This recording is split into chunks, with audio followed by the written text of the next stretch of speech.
The final days of 2025 pass beneath an uncanny sky. There is no festive clamor, no familiar surge of hope that usually accompanies the closing of a year. Instead, there is a feeling of suffocation, as if the entire world were holding its breath waiting for something no one dares to name.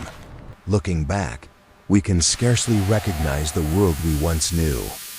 The morning news no longer speaks of growth or the future. It is saturated with war, catastrophe, famine, and hatred. Nations no longer converse through words, but through ultimatums, missiles, and threats of annihilation. Even nature itself no longer maintains its gentle silence. It roars, submerges, and incinerates cities once thought invulnerable. Many call 2025 an abnormal year. Yet through the lens of Scripture, this is not random chaos.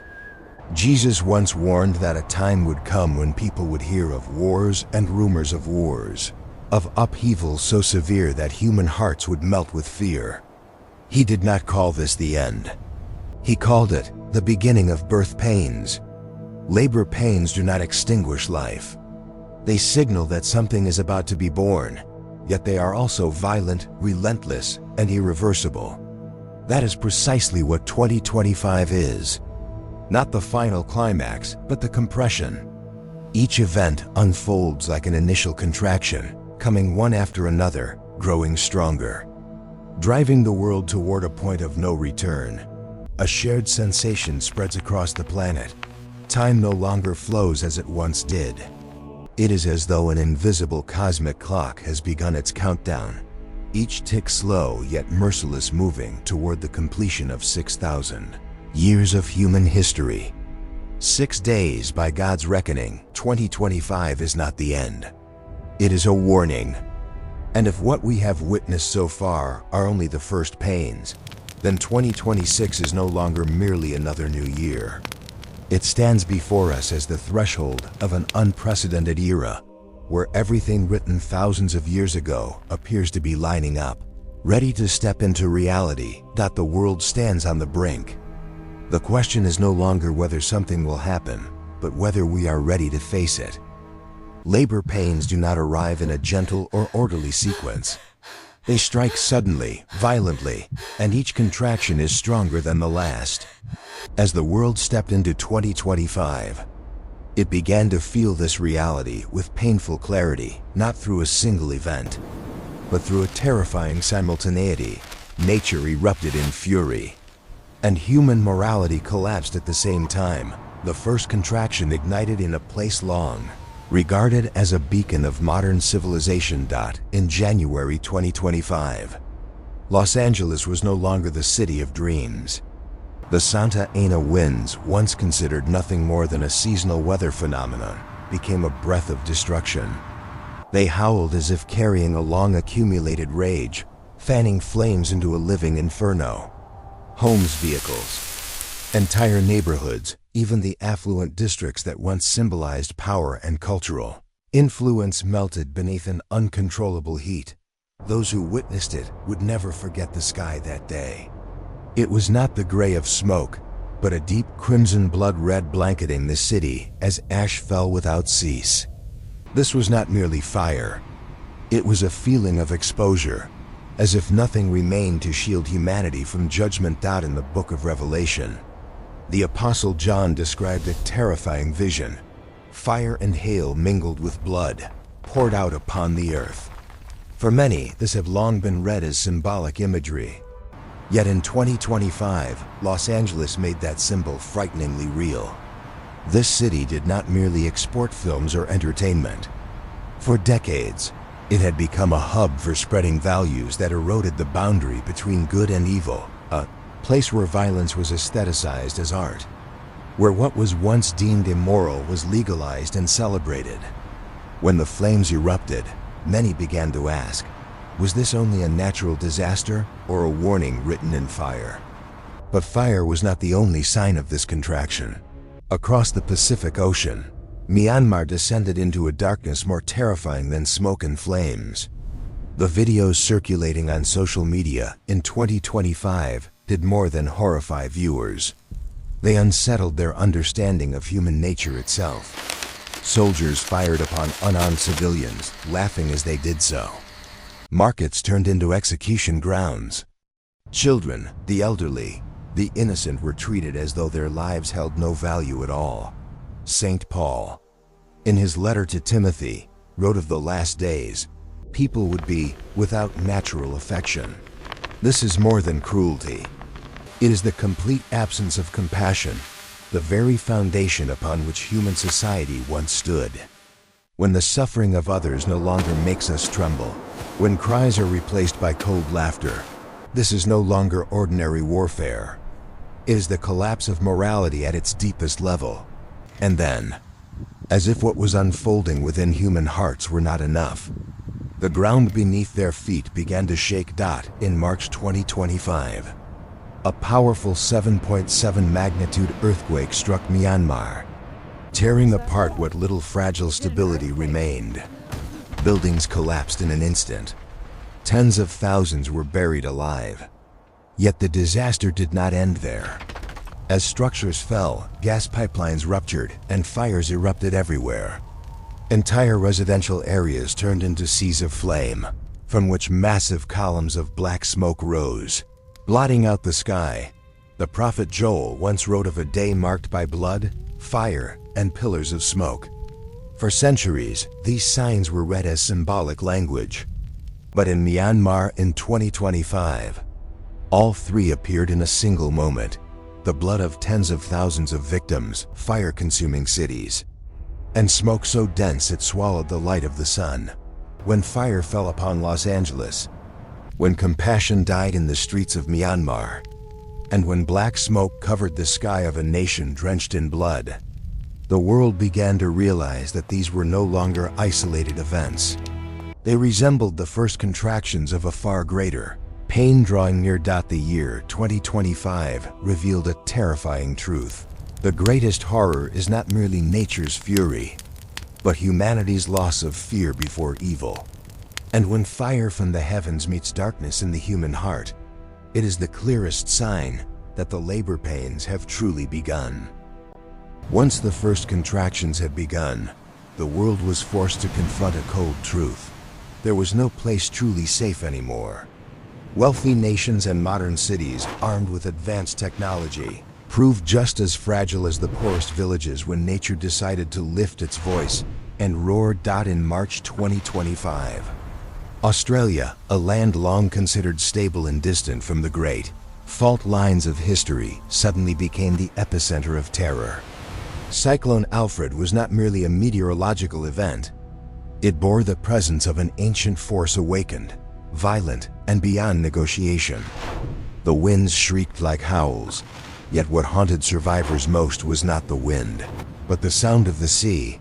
Those who lived through it said they did not hear water rushing in.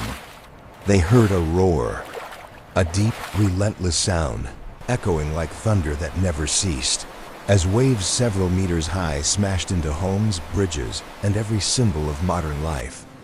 Within hours, familiar streets turned into deep rivers, sweeping away cars, livestock, and even houses built to endure for decades.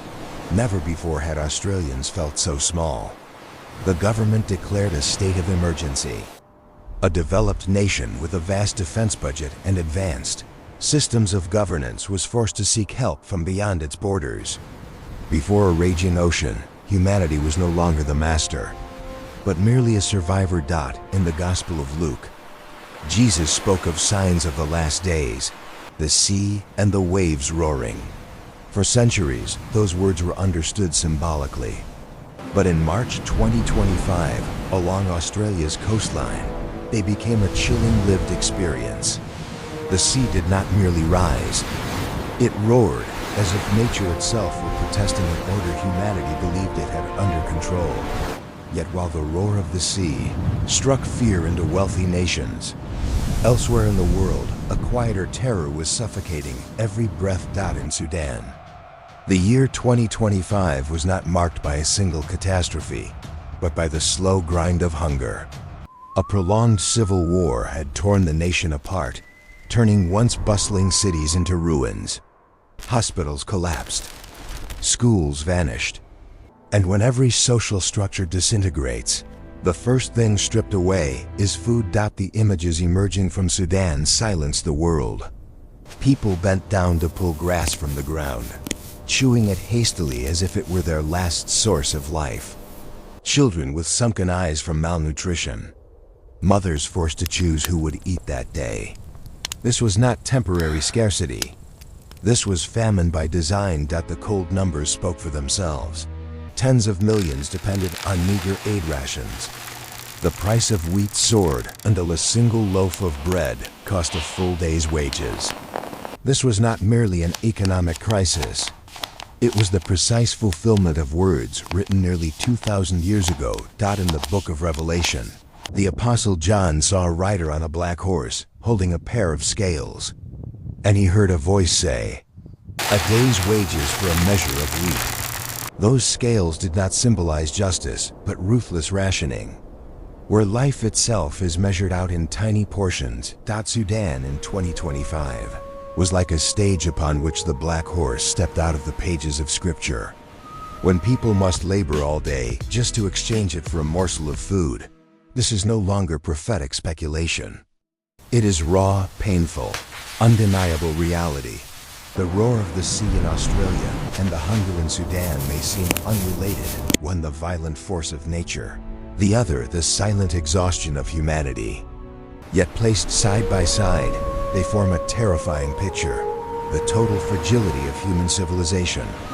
When nature is no longer gentle, and when food, the most basic requirement for survival, becomes a rare privilege, every glittering facade of the modern world falls away. The contractions are growing stronger. The sea has roared. The black horse has begun to gallop. And in the labored breathing of the world in 2025, a question begins to rise. If these are only the first signs, what will happen when the greater pains arrive in 2026? If there is one place on earth where history, religion, and war have always overlapped like layers of sediment that never cool, it is the Middle East. For thousands of years, this land has witnessed empires rise and fall, sacred promises proclaimed, and prophecies written in both tears and blood. In 2025, that crucible began to boil once again, not through isolated skirmishes, but through events that made many feel as though they were stepping directly into the pages of the ancient prophets. The first tremor echoed from a city the Bible once mentioned with a chilling, unadorned tone. Damascus, the oldest continuously inhabited city in the world, has endured for more than 11 millennia. It survived empires, conquests, earthquakes, and wars. Yet the prophet Isaiah once wrote a brief sentence, stripped of consolation. Behold, Damascus will cease to be a city and will become a heap of ruins. For centuries, those words were regarded as a distant vision. But the summer of 2025 brought them uncomfortably close to reality. In July, Israel moved beyond diplomatic warnings and launched direct airstrikes against the very center of Syrian power. Missiles did not fall on the outskirts. They struck the Ministry of Defense and areas near the presidential palace itself. This was no longer a message of deterrence. It was the stark exposure of a city standing on the edge. Damascus found itself caught between two crushing forces, internal chaos tearing the nation apart, and fire from the sky signaling that the era of patience had ended. The city had not yet become a wasteland, but for the first time in its long history, it truly trembled beneath Isaiah's prophecy. As Damascus reeled, another threat, quieter yet no less dangerous, was taking shape to Israel's north. July 2025 marked the emergence of a form of warfare the ancient prophets could not name, yet described with astonishing geographic precision. Hezbollah, from the northern border, launched rocket and drone attacks using technology supplied by Iran. Persia, in biblical language. Israel's response was swift as lightning, not through prolonged ground battles, but through artificial intelligence warfare, autonomous weapons, advanced surveillance systems, and strikes so precise they erased areas once considered untouchable. Underground tunnels stretching for dozens of kilometers were discovered and destroyed. Hezbollah retaliated with swarms of suicide drones, turning the sky into a lethal domain where the boundary between human and machine all but vanished. The prophet Ezekiel once wrote of a terrifying alliance from the north, involving Persia, descending upon the land of Israel in the latter days. What unsettled many was not the weaponry, but the convergence of geography and alliances. This conflict no longer resembled a regional clash. It bore the contours of the emerging Gog and Magog coalition, where major powers do not confront each other directly, but operate through extended proxies. And then, at the heart of all these tensions, Jerusalem began to become what the prophet Zechariah had foretold, a cup that sends all the surrounding peoples reeling. In 2025, Israel no longer faced one or two fronts, but five simultaneously: Gaza, Lebanon, Iran, Yemen, and Syria. The pressure did not come only from rockets or missiles, but from a more sophisticated form of siege. The world began to turn away. Condemnatory resolutions multiplied. Global media relentlessly questioned legitimacy. Protests erupted in major cities, calling for Israel's isolation. This was not a siege by armies, but a siege of public opinion, diplomacy, and image. Jerusalem was not directly attacked, yet every move it made sent shockwaves through other nations, provoking fierce reactions exactly as prophecy had said. Anyone who tried to move this city would only wound themselves, taken as a whole. What unfolded in the Middle East in 2025 was no longer a series of disconnected events. Damascus trembled. The Northern Alliance emerged. Jerusalem became a focal point of global instability. All of it fit together like pieces of a picture sketched thousands of years ago. The Middle Eastern crucible is boiling. And if what has occurred so far is only the initial stage of its formation, then the most frightening question is not whether it will erupt, but when. And 2026 is coming into view as a milestone no one can afford to ignore. There are moments in history when war does not need gunfire to spread terror. A single sentence, a warning, a command issued in silence can be enough to shake the entire world. October 2025 was one of those moments when humanity felt closer to the edge than ever before. Not because bombs had fallen, but because they could fall at any moment. In the Gospel of Matthew, Jesus did not speak only of wars. He spoke of rumors of wars. It is a small detail, yet one of terrifying weight. For rumors do not kill immediately. They torment the mind, paralyze the will, and turn the whole world into a waiting room of fear. On October 13, 2025, a single statement from Moscow sent a chill through Western capitals. Dmitry Medvedev, widely regarded as Vladimir Putin's right-hand man, declared that if the United States were to transfer long-range missiles to Ukraine, Russia would make no distinction between conventional and nuclear weapons, and its response would be of the same level. This was not vague diplomatic language. It was a direct allusion to the nuclear threshold. That same day, another signal rang out like a death knell. The Kremlin dismissed all remaining efforts at mediation and ordered the deployment of Oreshnik missile systems to Belarus, placing them on combat readiness before the end of the year. Europe's military map suddenly grew more ominous. The distance between red nodes was no longer measured in geography, but in reaction time, just minutes to decide the fate of millions. In the weeks that followed, Ukraine became the stage for a relentless display of destruction. Cities were plunged into darkness as power infrastructure was crippled. Nightfall was no longer a time of rest, but a moment of trembling anticipation for the sound of air raid sirens. The sky glowed not with stars, but with firepower.